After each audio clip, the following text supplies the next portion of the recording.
বিসমিল্লাহির রহমানির রহিম। আসসালামু আলাইকুম। আজ থেকে আমি প্রতিদিনের রান্নাগুলো আপনাদের সাথে শেয়ার করব। তো প্রথমে কড়াইটা বসিয়ে তেল দিয়ে নিলাম।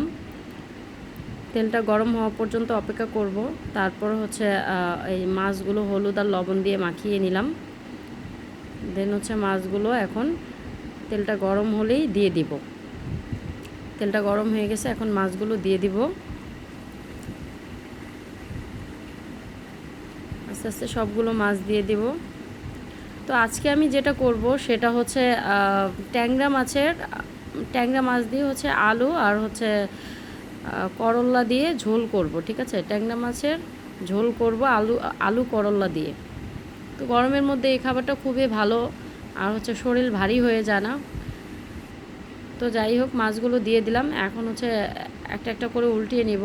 আর যেহেতু ট্যাংরা মাছ এগুলো চাষের, তো সেই ক্ষেত্রে দেখা যায় যে এগুলো আমাদের ভালো করে একটু ভেজে নিতে হবে, তা না হলে গন্ধ করবে মাছে। তো ভালো করে মাছটা আমরা ভেজে নিব এখন।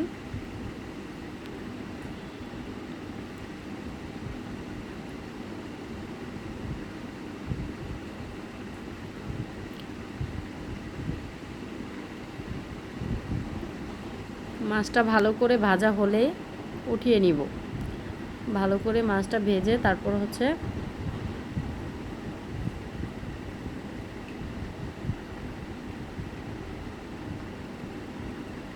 তো এই তো খুব সুন্দর করে মাছগুলো ভেজে নিচ্ছি। আপনারাও চাইলে ভাজা ছাড়া রান্না করতে পারেন। তো ভেজে নিলে আমার মনে হয় যে ভালো হয়, নয়তো ট্যাংরা মাছটা গন্ধ লাগবে। তো এই তো উঠিয়ে নিলাম মাছটা সুন্দর করে ভেজে। এখন হচ্ছে একটা প্লেটে সুন্দর করে উঠিয়ে নিলাম।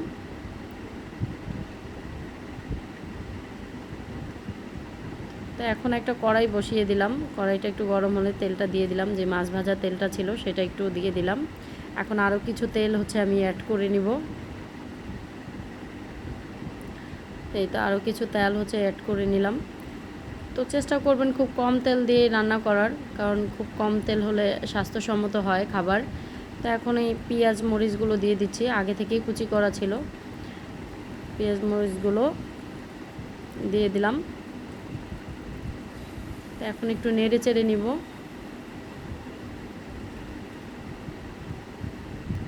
তো একটু নেড়ে চেড়ে এটাকে ব্রাউন করে নিতে হবে। এটাকে ব্রাউন করে নিব। ওই রকম ব্রাউন করব না, হালকা একটু ব্রাউন শেড যখন আসবে তখন হচ্ছে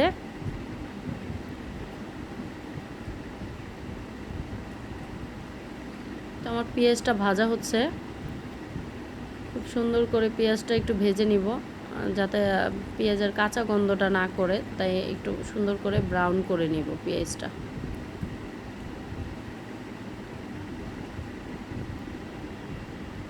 তো পেঁয়াজটা ভাজা হয়ে গেছে। এখন হচ্ছে পরিমাণ মতো আদা রসুন দিয়ে দিলাম।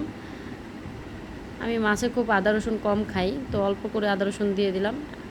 একটু পানি দিয়ে দিলাম।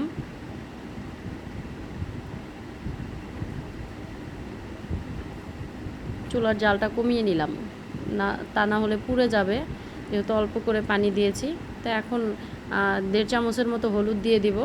আর আমার চামচটা যেহেতু ছোট, তো এই জন্য হচ্ছে আমার 1.5 চামচ লাগছে। আপনাদের চামচটা একটু বড় হলে সেক্ষেত্রে আপনারা 1 চামচই দিবেন। তো এখানে 1.5 চামচ হলুদ দিয়ে দিলাম, আর 1 চামচের মতো মরিচের গুঁড়ো দিয়ে দিব। 1 চামচের মতো মরিচের গুঁড়ো দিয়ে দিব। তো এখন হচ্ছে আমার মশলাটা কষানো হলো। লবণটা আমি দিয়ে দিছি। তো কষানো হয়েছে, এখন মশলাটা আবার একটু পানি দিয়ে আবার ভালো করে কষিয়ে নেব।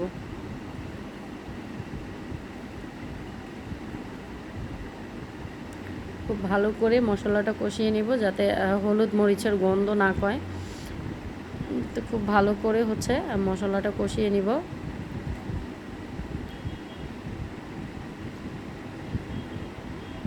তো এই তো আমার মশলাটা কষানো হয়ে গেছে।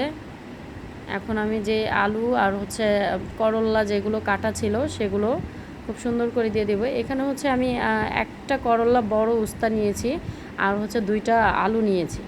ঠিক আছে, যেহেতু ঝোল রান্না করব, তো খুব আর আমরা মানুষও খুব কম, তো সেই হিসাবে খুব অল্প করে তরকারি নিয়েছি, যেহেতু এটা আমাদের প্রতিদিনের রান্না।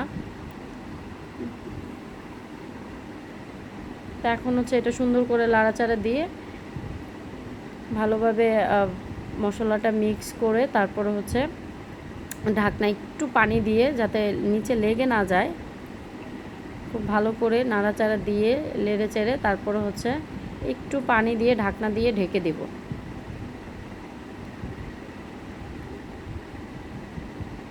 এই তো নাড়াচাড়া শেষ হয়ে গেছে, এখন হচ্ছে একটু পানি দিব।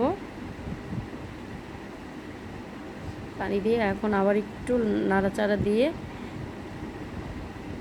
দেন হচ্ছে ঢাকনা দিয়ে ঢেকে দেব। এখন 4-5 মিনিট পর ঢাকনাটাও উঠিয়ে আবার একটু নাড়াচাড়া দিয়ে দেব।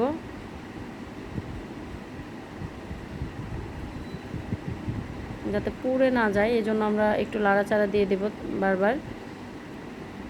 এখন আবার ঢাকনা দিয়ে আবার 4-5 মিনিটের মতো ঢেকে দেব। তো এভাবে ভালো করে কষাতে হবে, ভালো করে কষায় তারপর হচ্ছে এখন আবার এই যে নাড়াচাড়া দিয়ে দিব, খুব ভালো করে নাড়বো নেড়ে। এরই মধ্যে আমার আলু এগুলো মোটামুটি মানে 60% হয়ে গেছে। তো এখন হচ্ছে এটার মধ্যে নাড়াচাড়া দিয়ে পানিটা অ্যাড করে দিব।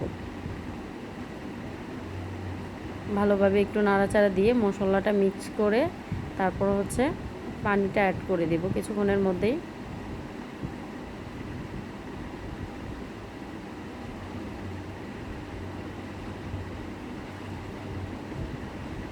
এখন পানিটা অ্যাড করে দিলাম, যেহেতু ঝোল খাবো তাই পানির পরিমাণটা আরেকটু বেশি দিব।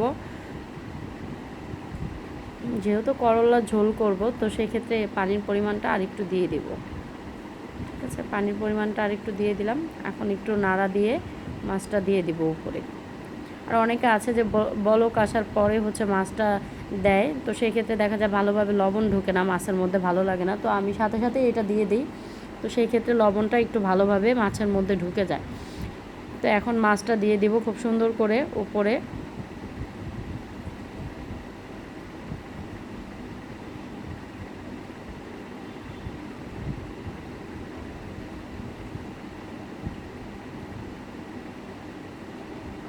একটা একটা করে সবগুলো মাছ হচ্ছে উপরে সুন্দর করে দিয়ে দিব।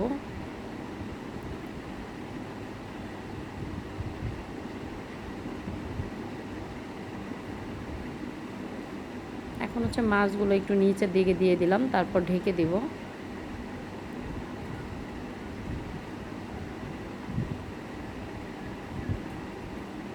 তো 10-15 মিনিট পর ঢাকনাটা উঠিয়ে আবার একটু নেড়ে চেড়ে দেব।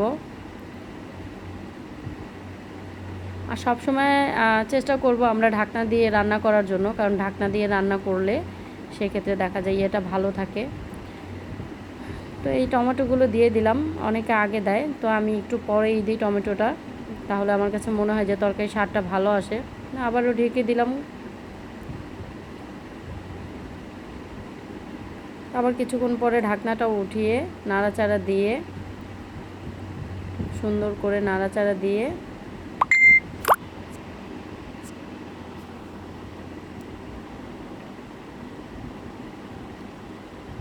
তারপর আবার ঢেকে দিলাম। এরপর ঢাকনাটা উঠিয়ে ধনেপাতা কুচি দিয়ে দিব।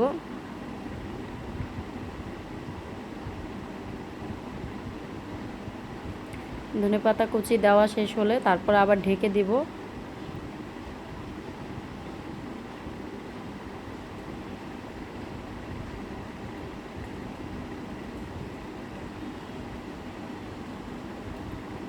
আমার ধনেপাতা কুচি দেওয়া শেষ।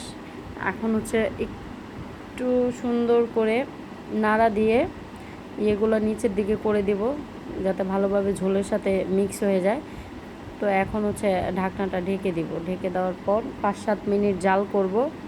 জাল করার পর তারপরে চুলা থেকে নামিয়ে নিব। ইনশাল্লাহ হয়ে গেছে এই যে রান্না, দেখেন কত সুন্দর কালার আসছে, আর এটা খেতেও অনেক স্বাদ হবে।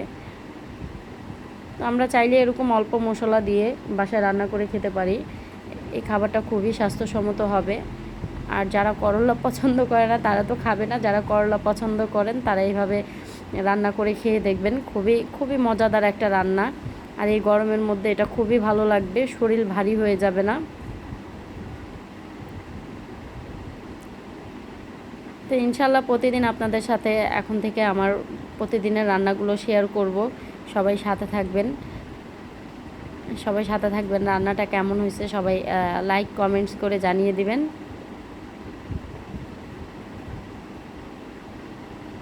তো আলহামদুলিল্লাহ অনেক সুন্দরভাবে রান্নাটা হয়ে গেছে।